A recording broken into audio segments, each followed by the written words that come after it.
This, a mother screaming for justice.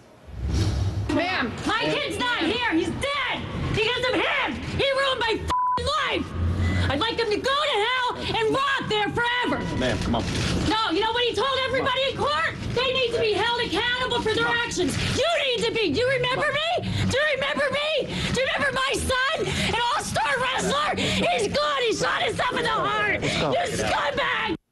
Justice for her son, who killed himself last year after a Pennsylvania judge sentenced him to serve time at a youth detention center. That was 6 months ago.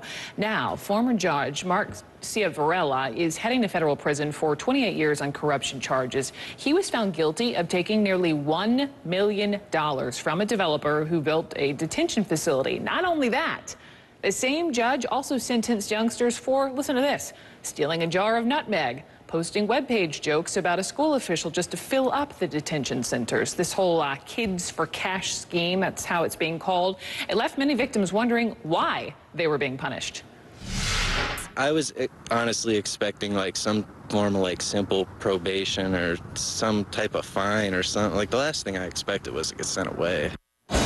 The victims' families say he will have a chance to think about what he's done, just like he asked his victims to do when he was the judge.